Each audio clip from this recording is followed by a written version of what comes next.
kerajaan Allah dan kebenarannya, maka semuanya akan ditambahkan kepadamu. Ya, saya sangat sedih juga karena tidak bisa ikut acara Zoom waktu diumumkan di grup ada Natal lewat Zoom ya, karena kebetulan HP saya tiba-tiba rusak udah mulai tanggal 12 Desember gitu, pas sehari mau berangkat ke sini baru bisa kembali normal. Jadi saya tidak membaca, walaupun Yohana ada di grup, tapi dia lupa memberitahu. Tapi itulah pekerjaan Tuhan, karena pas kebetulan di tanggal yang sama jam 4 sore ada perayaan Natal juga yang harus saya rawat ya untuk jemaat. Tapi puji Tuhan kan langsung di pusat ini kok firman-Nya. Ya, puji Tuhan kita. Mari kita lihat dalam firman Tuhan 1 Petrus pasal yang pertama ayat 3 sampai 9, 1 Petrus pasal 2 ayat 9 sampai 10. Dua bagian firman Tuhan yang kita renungkan malam hari ini itu sama dengan Galatia 4 ayat 1 sampai 7 yang tadi di depan ada ya, dibacakan oleh Namburu. Ini kesimpulannya, puji Tuhan, di mana perikopnya berjudul pengharapan, iman dan kasih ya. Saya bacakan, terpujilah Allah dan Bapa Tuhan kita Yesus Kristus, yang karena rahmat-Nya yang besar telah melahirkan kita kembali oleh kebangkitan Yesus Kristus dari antara orang mati kepada suatu hidup yang penuh pengharapan, untuk menerima suatu bagian yang tidak dapat binasa, yang tidak dapat cemar, dan yang tidak dapat layu, yang tersimpan di sorga bagi kamu, yaitu kamu yang dipelihara dalam kekuatan Allah karena imanmu, sementara kamu menantikan keselamatan yang telah tersedia untuk dinyatakan pada zaman akhir. Bergembiralah akan hal itu, sekalipun sekarang ini kamu seketika harus berduka cita oleh berbagai-bagai pencobaan. Maksud semuanya itu ialah untuk membuktikan kemurnian imanmu yang jauh lebih tinggi nilainya daripada emas yang fana, yang diuji kemurniannya dengan api, sehingga kamu memperoleh puji-pujian dan kemuliaan dan kehormatan pada hari Yesus Kristus menyatakan dirinya. Sekalipun kamu belum pernah melihat Dia, namun kamu mengasihinya. Kamu percaya kepada Dia, sekalipun kamu sekarang tidak melihatnya. Kamu bergembira karena sukacita yang mulia dan yang tidak terkatakan, karena kamu telah mencapai tujuan imanmu, yaitu apa? Sama-sama kita baca, keselamatan jiwa. Jadi inilah garis akhir kita setelah merayakan Natal untuk menyambut tahun yang baru. Artinya Yesus yang sebagai juru selamat itu selalu akan menyelamatkan jiwa kita. Kenapa orang Kristen tidak perlu merasa khawatir akan keadaan dunia ini? Karena kita telah ditinggalkan 3 hal, yaitu pengharapan, iman, dan kasih. Kalau kita melihat menjelang tutup tahun, FPI Front Pembebasan Islam sudah dibubarkan. Pasti mereka yang tergabung atau simpatisannya sangat-sangat tidak enak di penutup tahun 2020 ini. Tetapi apapun yang terjadi dalam dunia, kasih Tuhan kepada kita anak-anaknya tidak pernah berubah. Kasih kita kepada Tuhan tidak pernah berubah. Bahkan dikatakan orang-orang yang memiliki pengharapan, iman, dan kasih selalu mengatakan dari awal bangun pagi, menghadapi masalah, mengakhiri masalah, mengakhiri aktivitas, memulai aktivitas, selalu mengatakan puji Tuhan. Terpujilah Allah dan Bapa Tuhan kita Yesus Kristus. Kenapa? Karena kita tahu hidup kita ada di tangan Dia. Karena kita memiliki juru selamat yang senantiasa memelihara kita, bukan yang biasa-biasa, tetapi apa? Iman kita dipelihara oleh kekuatan Allah. Amin. Mungkin dari kita pribadi lepas dari banyak kesaksian yang memperlihatkan bagaimana kekuatan Allah senantiasa memelihara iman kita. Sehingga apa yang terjadi, ayat ke-7 mengatakan kamu akan memperoleh puji-pujian dan kemuliaan dan kehormatan pada hari Yesus Kristus menyatakan dirinya. Artinya apa? Pada saat Yesus mengatakan sekarang sudah selesai masalah. Sekarang aku datang sebagai seorang sahabat. Sekarang saya datang sebagai juru selamat yang menyelamatkan talentamu, masa depanmu, rumah tanggamu, pekerjaanmu. Amin.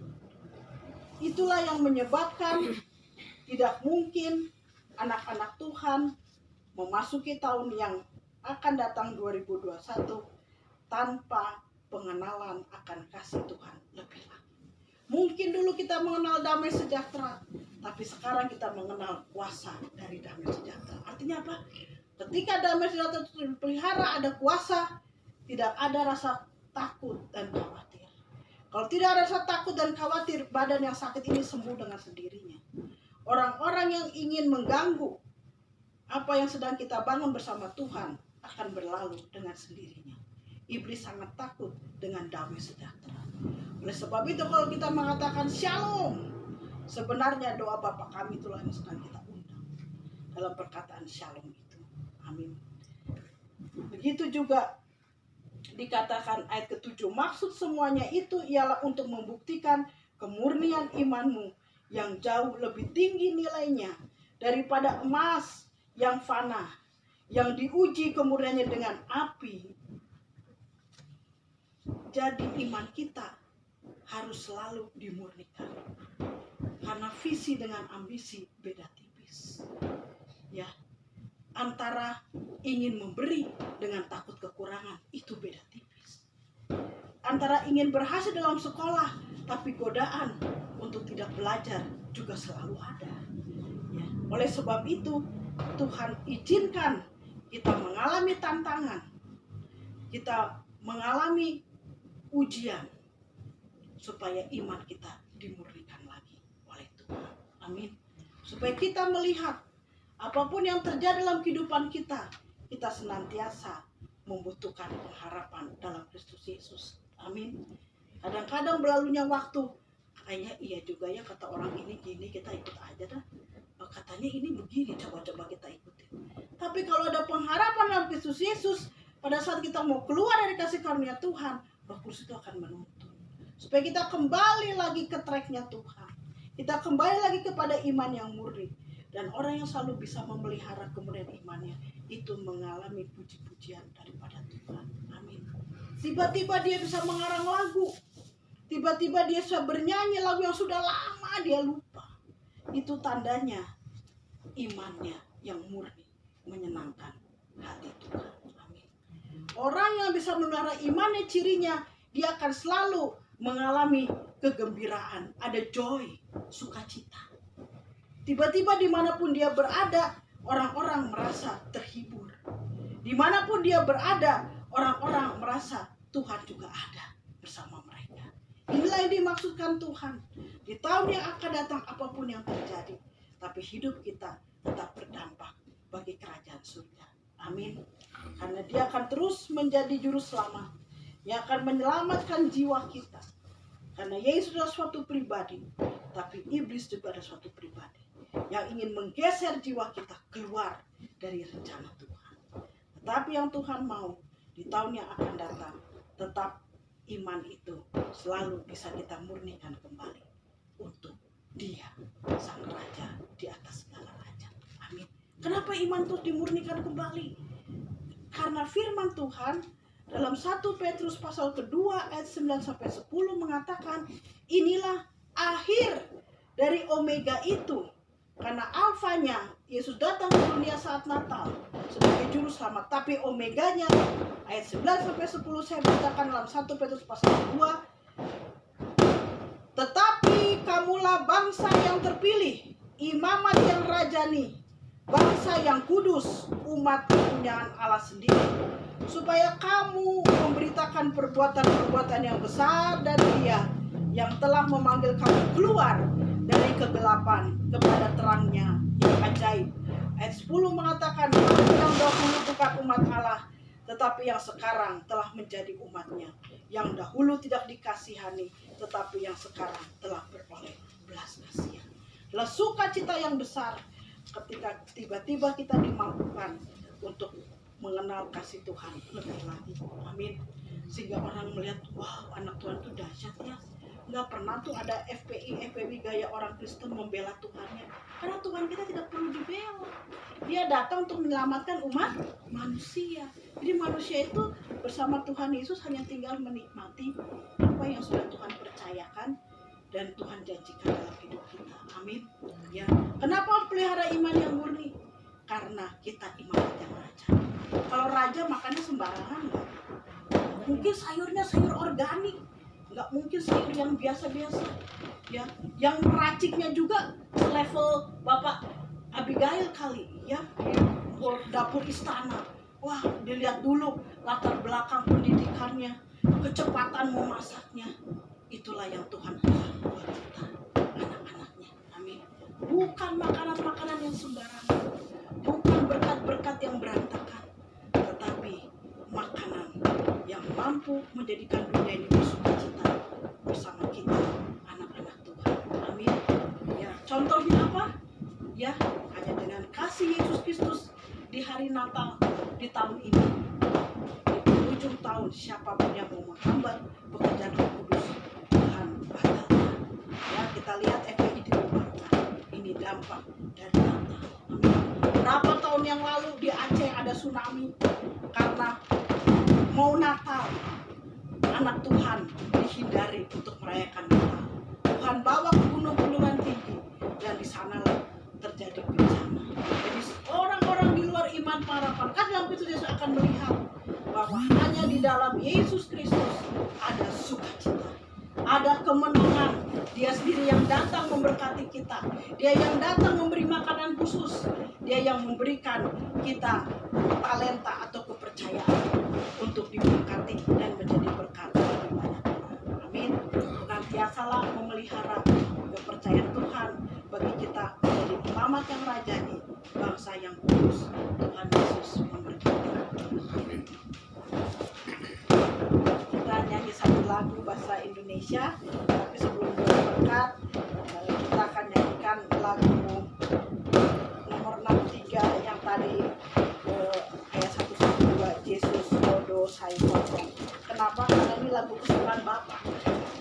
Kalau hari Natal pasti dia main piano lagu. Jadi Yesus Bodo Sai Potong. Ayat 1 dan 2. Ya, kita lihat nomor 63 ya. Oh, yang ini ya, bukan yang Bukan. 99 ayat 1 sampai 2. 6 99. 699. Sikop dia sini. Sikop doa sini roham. Kita nyanyikan. Ya. Sikop doa sini roham. Dua nanang ulun nadi dua unaina nua enjupando Ina utanda dosaki Buknia rohaki